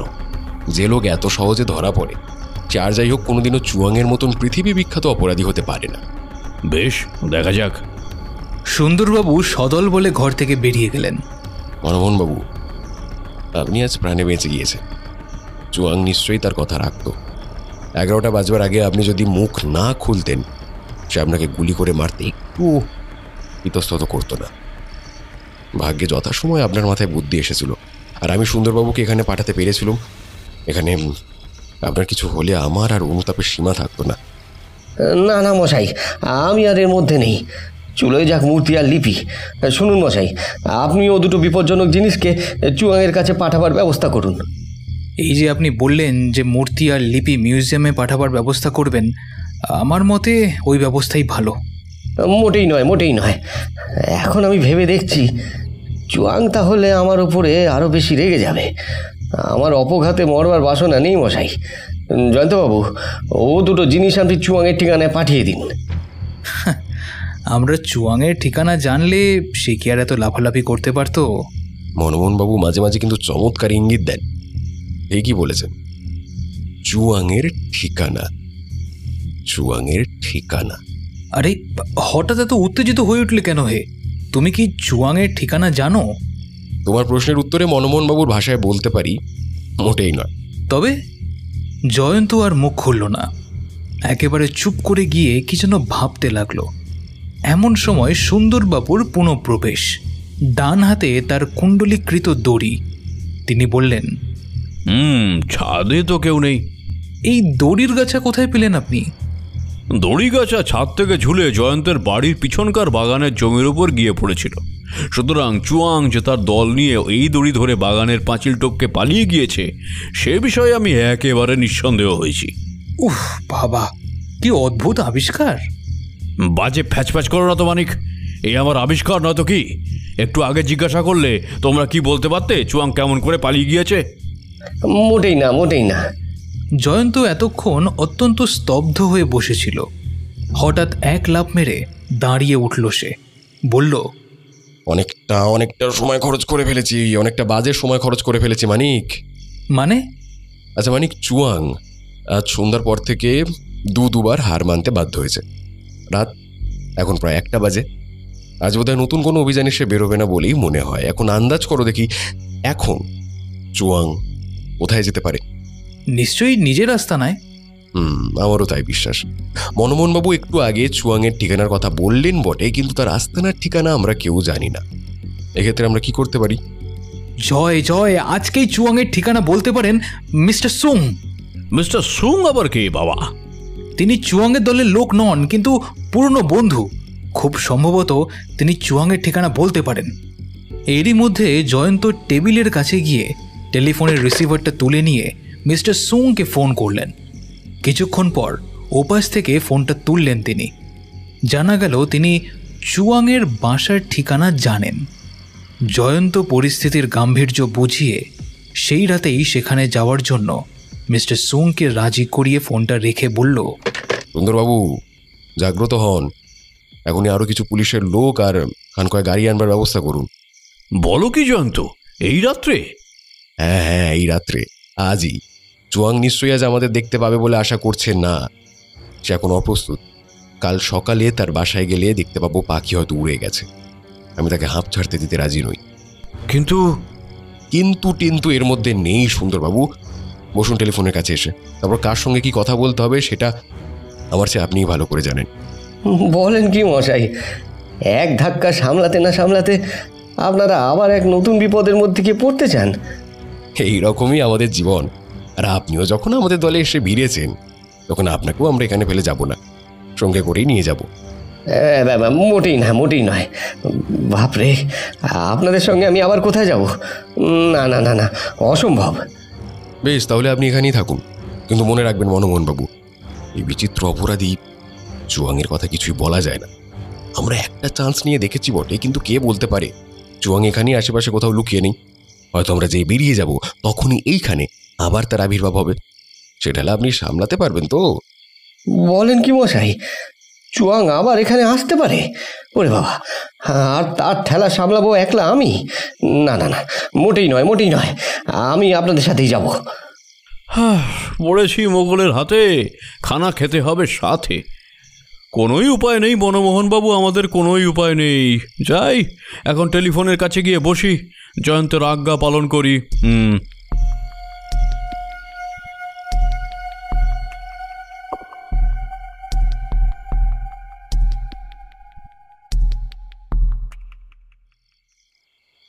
খিদিরপুর পার হয়ে গঙ্গার ধারের অনেকটা নির্জন স্থানে মাঝারি একটিখানি বাড়ি। তার চারিদিকে প্রাচীর দেওয়া প্রশস্ত বাগান, যদিও সে বাগানে ঝোপঝাড়ের সংখ্যাই বেশি। বাগানের সীমানার বাইরের একদিক দিয়ে চলে গিয়েছে একটি রাজপথ। বাগানের আরও একদিক দিয়ে বয়ে যাচ্ছে কলরবে মুখরা গঙ্গা। সর্বাঙ্গে জ্যোৎস্নার আশীর্বাদ নিয়ে তাকে দেখা যাচ্ছিল উজ্জ্বল দুধের ধারার মতন। পথের ধারের যে গাছগুলো রয়েছে তাদের ওপরে পাতা ডালপালার আড়ালে গা ঢেকে বসেছিল দলে দলে মানুষ। প্রত্যেকেরই দৃষ্টি নিবদ্ধ ছিল বাগানের মাঝখানকার বাড়িখানার দিকে। একটা বড় ডালের ওপরে সুন্দরবাবুর সঙ্গে আশ্রয় নিয়েছেন জয়ন্ত ও মানিক। গতিক সুবিধের নয় বোধ হয়। কেন? বাড়ির ঘরে ঘরে আলো জ্বলছে, এখান থেকেই জানলা দিয়ে বেশ দেখা যাচ্ছে। লোকজনেরা ব্যস্তভাবে এই ঘরেও ঘরে ছোটাছুটি করছে। এত রাত্রে ওদের এমন ব্যস্ততা কেন? দেখো বাগানের ফটক দিয়ে একখানা বাস আর দুখানা মোটর গাড়ি ভিতরে ঢুকছে। আবার বলছি সুন্দরবাবু, গতিক বড় সুবিধের নয়। ভাগ্যিস আমরা কাল সকালে আসিনি। কাল সকালে এলে দেখতুম পাখির খাঁচা খালি পড়ে আছে। পাখি সুরুত। ঠিক বলেছ, চুয়াং রাস্কেল বোধহয় আজ রাত্রেই তল্পিতল বা গুটিয়ে এখান থেকে সরে পড়ার ফিকিরে আছে। তবে বাগান বাড়ির চারিদিকে ঘিরে যে জাল পেতে রেখেছি তা ভেদ করে আর চুয়াং কেমন করে পালায় দেখি আমি। অতটা নিশ্চিন্ত হবেন না সুন্দরবাবু, চুয়াং হচ্ছে পারদের মতন পিচ্ছিল, ধরেও ধরা যায় না। বাড়ির সব ঘরের আলো নিভে গেল। এই একাধিক মোটর স্টার্ট হওয়ার শব্দ জাগলো। মিনিট দেড়েক পরেই দেখা গেল বাস এবং মোটর গাড়ি দুখানা বাগানের ফটকের দিক থেকে এগিয়ে আসছে ধীরে ধীরে। জয়ন্ত গাছের ওপর থেকে নামতে নামতে বলল, সুন্দরবাবু, পুলিশ বাঁশি বাজিয়ে আপনিও মানিককে নিয়ে চটপট নেমে আসুন। রাত্রির নিস্তব্ধতা ভেদ করে বেজে উঠল পুলিশের বাঁশির তীব্র তীক্ষ্ণ ধ্বনি। সঙ্গে সঙ্গে গাছগুলোর মধ্যে থেকে মানুষের বৃষ্টি হতে লাগলো। গাড়ি তিনখানা হঠাৎই গতি বাড়িয়ে দিয়ে বেগে ফটক পার হয়ে বেরিয়ে আসার চেষ্টা করলো, কিন্তু ফটকের সামনে এসেই তাদের গতি বন্ধ করতে হলো, কারণ সামনেই পালাবার পথ জুড়ে দল বেঁধে দাঁড়িয়ে আছে সশস্ত্র পুলিশের লোক। প্রথম গাড়ির ভেতর থেকে মুখ বাড়িয়ে একজন লোক ইংরেজিতে বলে উঠল, কে তোমরা? পুলিশ। আমাদের বাধা দিচ্ছ কেন? চুয়াং কোথায়? কে চুয়াং? তোমাদের দলপতি। আমাদের কোনো দল নেই, দলপতিও নেই। চুয়াং বলে কাউকে আমরা চিনি না। বেশ, আমরা সব গাড়ি খুঁজে দেখতে চাই। কোন অধিকারে? বাজি ডাকু কোথাকার! ফের তুই প্রশ্ন করছিস? সে ভাই, এই সে ভাই, গাড়ি তিনখানাকে ঘিরে ফেলো, সব বেটাকে গাড়ির ভেতর থেকে টেনে বাইরে বের করে দাঁড় করাও। আচম্বিতে গাড়ি তিনখানা আবার স্টার্ট নিয়ে পুলিশ বাহিনীর দিকে তীর বেগে এগিয়ে গেল এবং সঙ্গে সঙ্গে প্রত্যেক গাড়ির ভেতর থেকে হু হু করে বেরিয়ে আসতে লাগলো রিভলভারের গুলি। পর মুহূর্তেই পুলিশের আগ্নেয়াস্ত্রগুলোও বিকট চিৎকার করতে লাগলো। জয়ন্ত কিন্তু সেদিকে ভ্রুক্ষেপও না করে বলল, মানিক, ও গাড়ি তিনখানার মধ্যে নিশ্চয়ই চুয়াং নেই। সে কখনোই এমন বোকার মতো নিজের জীবনকে বিপন্ন করবে না। আমার দৃঢ় বিশ্বাস তাকে পালাবার সুযোগ দেবার জন্যই গাড়ি থামিয়ে ওরা পুলিশের সঙ্গে কথা কাটাকাটি করছিল। চলো আমরা বাগানে যাই। জয়ন্ত ও মানিক দ্রুত পায়ে অগ্রসর হল। চাঁদের খানিকটা তফাতেই দেখা গেল একটা ঝোপ সন্দেহজনকভাবে দুলে দুলে উঠছে। তারা দুজনেই সেদিকে ছুটল এবং তৎক্ষণাৎ ঝোপের অপর পাশ থেকে একটা সুদীর্ঘ ও প্রকাণ্ড মূর্তি আত্মপ্রকাশ করেই মহাবেগে এদিক ওদিক দৌড়াতে আরম্ভ করল। ছোট মানিক, যত জোরে পারো ছোট, যা ভেবেছি তাই। ওই দেখো চুয়াং। চুয়াং খানিক দূরে এগিয়েই একটা মেদি পাতার বেড়া এক লাফে অতিক্রম করে অন্য পাশে গিয়ে পড়ল এবং তারপর তাকে আর দেখা গেল না। জয়ন্ত এবং মানিকও লাফ মেরে সেই মেদি পাতার বেড়ার ওপর গিয়ে দাঁড়িয়ে পড়ল। সামনের দিকে আর এগোনোর উপায় নেই, কারণ তাদের সামনেই কয়েক হাত তফাতে রয়েছে সেই বাগান বাড়ির সুদীর্ঘ দেওয়াল, এবং দেওয়ালের ঠিক তলা দিয়ে একটানা চলে গিয়েছে সারি সারি ফুলন্ত কোনো গাছ। ডান দিকেও বাড়ি যেখানে শেষ হয়েছে সেখানে রয়েছে করগেট দিয়ে গড়া খুব উঁচু একখানা লম্বা ঘর। সামনেই দেওয়ালের পাশে একটা হাত তিনেক উঁচু কোনো গাছ তখনও দুলছিল। নিশ্চয়ই সেই গাছটা কোনো মানুষের দেহের আঘাত পেয়েছে, কিন্তু সেখানে মানুষ কোথায়? এই স্বল্প পরিসরের মধ্যে কোনো মানুষের লুকিয়ে থাকবার কোনো উপায় নেই, অথচ এইমাত্র তারা সচক্ষে চুয়াংকে বেড়া পার হয়ে এখান থেকে অবতীর্ণ হতে দেখেছে। জয়ন্ত পর্যন্ত হতভম্ব হয়ে গেল। মাটির ওপরে টর্চের আলো ফেলে জমির ওপরটা পরীক্ষা করতে করতে হঠাৎ বাড়ির দেওয়ালের সামনেই একটা জায়গা দেখে থমকে দাঁড়িয়ে পড়ল। সে বলল, এই দেখো মানিক, ফুল গাছের নরম জমির ওপরে চারখানা বড় পায়ের টাটকা দাগ। নিশ্চয়ই চুয়াং মিনিট খানেক আগে এখানে এসে দাঁড়িয়েছিল, কিন্তু এরপর এই পাশে ও পাশে আর কোনো পায়ের দাগ নেই। এমন আশ্চর্য ব্যাপার জীবনে কখনো দেখিনি। সত্যি কি চুয়াং মায়াবী? জয়ন্ত নীরবে বেড়া দিয়ে ঘেরা সেই জমির সব জায়গায় আলো ফেলে ফেলে ঘুরে বেড়াতে লাগলো। প্রায় 10 মিনিট কেটে গেল, কিন্তু চুয়াংয়ের আর কোনো চিহ্ন আবিষ্কার করতে পারল না। ওদিকে নিশীথ রাত্রির স্তব্ধতা ভাঙানো আগ্নেয়াস্ত্রের গর্জন থেমে গিয়েছে। এখন দেখা গেল সুন্দরবাবু, মনমোহনবাবু এবং কয়েকজন পাহারাওয়ালা বেগে ছুটে আসছে জয়ন্তদের দিকেই। সুন্দরবাবু কাছে এসেই বিষম হাঁপাতে হাঁপাতে বললেন, আমরা করছি তুমুল যুদ্ধ, আর তোমরা কিনা এখানে দাঁড়িয়ে দাঁড়িয়ে বাগানের বায়ু সেবন করছো। ছি জয়ন্ত, ছি মানিক, এতটা আমি তোমাদের কাছ থেকে আশা করিনি। আপনাদের তুমুল যুদ্ধের কি পরিণাম হলো মশাই?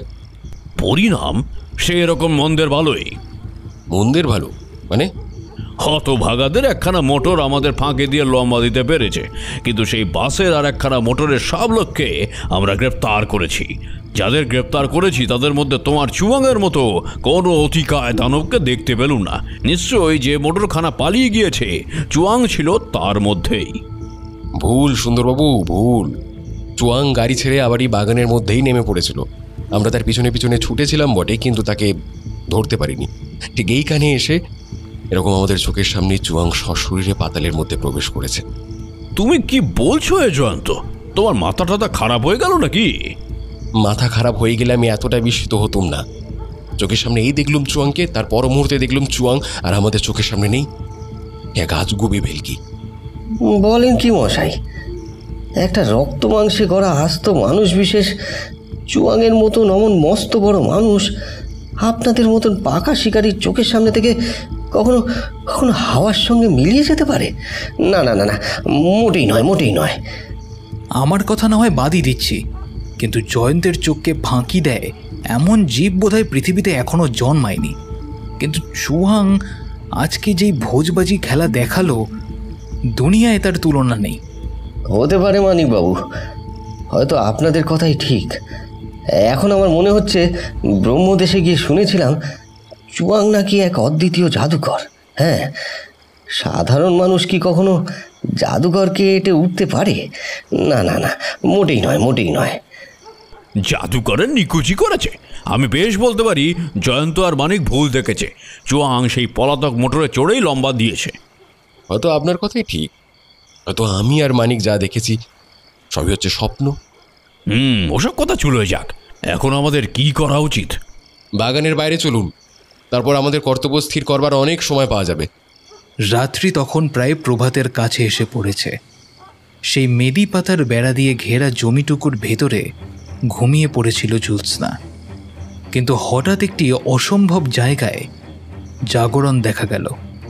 একটি পুষ্পিত কোনো গাছ আস্তে আস্তে মাটির ওপর থেকে খানিকটা উঠে একটু সরে গিয়ে আবার পৃথিবীর উপর অবতীর্ণ হয়েই দুলতে লাগলো। তারপরই দেখা গেল এক আশ্চর্য দৃশ্য। যেখানে গাছ ছিল সেইখান থেকে আত্মপ্রকাশ করলে বিপুল ব্যাপী এক মানুষের মূর্তি। সামনের ঘাস জমির ওপরে দাঁড়িয়ে মূর্তি একবার এদিক ওদিক তাকালো, তারপর অত্যন্ত সন্তর্পণে হেঁট হয়ে আস্তে আস্তে একদিকে অগ্রসর হতে লাগলো। মেদি পাতার বেড়ার উপর থেকে হঠাৎ জেগে উঠল আরও একটা মূর্তি। সে এক লাফ দিয়ে বেড়া পার হয়ে এলো বিদ্যুৎ গতিতে এবং ছুটে গেল সেই বৃহৎ মূর্তিটার দিকে। বৃহৎ মূর্তিটা তাকে দেখে সোজা হয়ে দাঁড়িয়ে উঠতে না উঠতেই দ্বিতীয় মূর্তিটা তার ওপর গিয়ে ঝাঁপিয়ে পড়ে এক প্রচণ্ড মুষ্টাঘাত করল এবং সঙ্গে সঙ্গে বিপুল আনন্দে চিৎকার করে উঠল, চুয়াং, এইবার তোমাকে পেয়েছি। তুমি জয়ন্তকে কি ফাঁকি দেবে? জয়ন্ত যে বিষম ঘুষি মেরেছিল, বিষম বলিষ্ঠ লোকও তা সামলাতে পারত না। কিন্তু চুয়াং একবার হেলে পড়েই আবার সিধে হয়ে দাঁড়ালো এবং চকিতে পকেট থেকে রিভলভার বার করে জয়ন্তকে গুলি করতে উদ্যত হলো। কিন্তু জয়ন্ত বিদ্যুতের মতন হেঁট হয়ে বাম হাত দিয়ে রিভলভার শুদ্ধ চুয়াংয়ের হাতখানা ওপর দিকে ঠেলে দিল এবং পর মুহূর্তেই চুয়াংয়ের রিভলভার আকাশের দিকে গুলি বর্ষণ করল। চুয়াং তখন তার বাঁ হাত দিয়ে জয়ন্তের দেহকে ওপরের দিকে তুলে উল্টে ফেলবার চেষ্টা করল, কিন্তু জয়ন্ত তার ডান হাত দিয়ে চুয়াংয়ের বাম হাতখানা নিচের দিকে টেনে ধরল এবং সঙ্গে সঙ্গে নিজের দুই পা দিয়ে শত্রুর দুই পা জড়িয়ে ধরল। প্রায় এক স্থানে দাঁড়িয়েই এবং একভাবেই কেটে গেল মিনিট খানেক। খুব কাছেই শোনা গেল অনেকগুলো দ্রুত পায়ের শব্দ। রিভলভারের গর্জন শুনে প্রথমেই বেগে ছুটে আসছে মানিক, তারপরে সুন্দরবাবু এবং তারও পরে আসছেন আরও কয়েকজন সার্জেন্ট ও পাহারাওয়ালা।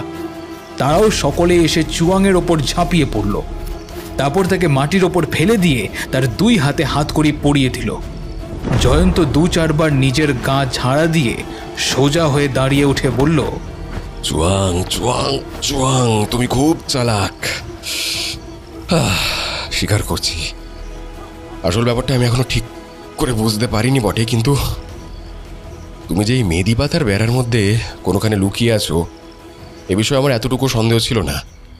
একটা নিরেট মানুষ কখনো হাওয়ায় মিলিয়ে যেতে পারে না, তাই আমি সবাইকে এখান থেকে সরিয়ে দিয়ে বেড়ার উপাসে ঘাপটি মেরে বসে সাগ্রহ অপেক্ষা করছিলাম তোমার পুনরাবির্ভাবের জন্য। আমার অপেক্ষা করা সার্থক হয়েছে তাহলে? বাঙালি কুকুর, আজ দল বেঁধে তুই যদি আমাকে আক্রমণ না করতিস, হ্যাঁ, তাহলে কে তোকে আমার হাত থেকে রক্ষা করতো? হ্যাঁ, চুয়াং, তোমাকে আমি থোড়াই কেয়ার করি। তোমার হাতে ছিল রিভলভার, আমাকে রিভলভার ব্যবহার করার কোনো সুযোগই তুমি দাও। তবু আমি শুধু হাতেই তোমার রিভলভারকে ব্যর্থ করেছি আর তোমাকে বন্দিও করে রেখেছিল। সুন্দরবাবু, খুলে দিন এই শয়তানের হাত করি, উঠে দাঁড়াগে আমার সামনে। আমি আজ আমার নিজের গায়ের জোরেই একে ফের মাটির ওপর পেরে ফেলবো। না না, একদম নয়। পাগল কুকুর হেরে গিয়েও গর্জন করতে পারে, কিন্তু মানুষ কবে যেচে কুকুরের সঙ্গে শক্তি পরীক্ষা করতে যায়? যথেষ্ট হয়েছে, এ দৃশ্যের ওপর এখনই জবনিকা পড়ুক। বন্ধু বন্ধু বন্ধু, জবনিকা পতনে একটু দেরি আছে। এখনো দেখা হয়নি চুয়াং কোন কৌশলে পাতালের ভিতর প্রবেশ করেছিল। বলতে বলতে সে এগিয়ে গিয়ে দাঁড়ালো সেইখানে যেখান থেকে চুয়াং আশ্চর্যভাবে আত্মপ্রকাশ করেছিল। প্রথমেই দেখা গেল ফুল গাছের নরম জমির ওপরে বসানো রয়েছে একটা বড় গোলাকার পাত্র। কাঠ দিয়ে সেটা তৈরি এবং তার গভীরতা হচ্ছে প্রায় 1.5 হাত। সেই গভীরতার শূন্যতাকে পরিপূর্ণ করা হয়েছে মাটি দিয়ে, এবং সেই মাটির ভেতরে শিকড় রোপণ করে দাঁড়িয়ে আছে একটি ফুলন্ত কেনা গাছ। তার পাশেই মাটির ভেতর রয়েছে একটি গর্ত, যার ভেতর নেমে জয়ন্ত সকলের চোখের সামনে অদৃশ্য হয়ে গেল। তারপর সে গর্ত থেকে আবার উঠে এসে বলল, চুয়াং, তোমাকে আমি অভিনন্দন দিতে রাজি আছি। ধন্য তুমি। লোকের চোখকে ফাঁকি দেওয়ার জন্য এমন উপায় যে কেউ অবলম্বন করতে পারে, এটা কল্পনাতেও আনা সম্ভবপর নয়। সুন্দরবাবু, এই চমৎকার লুকোবার জায়গাটি চুয়াং আগে থাকতেই তৈরি করে রেখেছিল। সারি সারি কেনা গাছ, তারই মধ্যে একটি স্থানের একটি কেনা গাছকে তুলে প্রথমে সেই গর্তটি কেটেছিল। তারপর সেই গর্তের মাপে তৈরি করেছিল একটি কাঠের বড় পাত্র। তারপর সেই পাত্রের মধ্যে মাটি ভরে আবার পুঁতে দিয়েছিল কেনার চারা। এই চারার পাত্রটিকে আবার আমি গর্তের মুখে বসিয়ে দিচ্ছি। আপনারা দেখুন এর মধ্যে কোথায় ফাঁকি আছে তা ধরতে পারেন কিনা। বলতে বলতে সে গাছ ও মাটি শুদ্ধ সে গোলাকার পাত্রটিকে আবার 2 হাতে তুলে গর্তের মুখে বসিয়ে দিল। তখন সেখানে যে কোনো গর্ত ছিল বা কাঠের পাত্র আছে সেটা বোঝার আর কোনো উপায়ই রইল না। মানিক বলল, আশ্চর্য, এত সহজে পৃথিবীকে ঠকানো যায়? বলেন কি মশাই, অসাধু কখনো সাধুকে ঠকাতে পারে? মোটেই নয়, মোটেই নয়। এই দেখুন না, চুয়াং কি আজ জয়ন্তবাবুকে ঠকাতে পারল? হ্যাঁ। সুন্দরবাবু কোনো রকম মত প্রকাশ না করে কেবল তার সেই বিখ্যাত শব্দটি উচ্চারণ করলেন,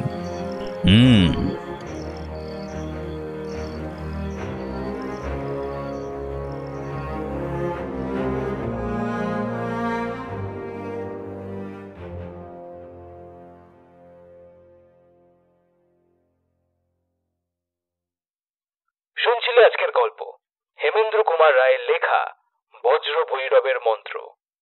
আজকের গল্প পাঠে ছিল দীপম, পার্থ অরণ্যদেব মুখার্জি, শুভদীপ্ত ভট্টাচার্য, সৌরভ, নীল এবং আমি আরজে সৃজন।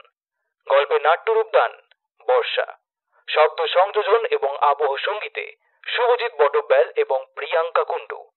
গল্পের poster design Surya from blur. শব্দ গ্রহণ এবং পর্ব পরিচালনায় আমি আরজে সৃজন। তো কেমন লাগলো আজকের গল্প কমেন্ট করতে পারো, কিন্তু আমাদের ফেসবুক বা ইনস্টাগ্রামও জানাতে পারো। আমার ফেসবুক আইডি এসডি সৃজন আর ইনস্টাগ্রাম হচ্ছে এসডি সৃজন 620। তো ভালো থেকো, ভালো রেখো, আর আমি আরজে সৃজন সাইনিং অফ।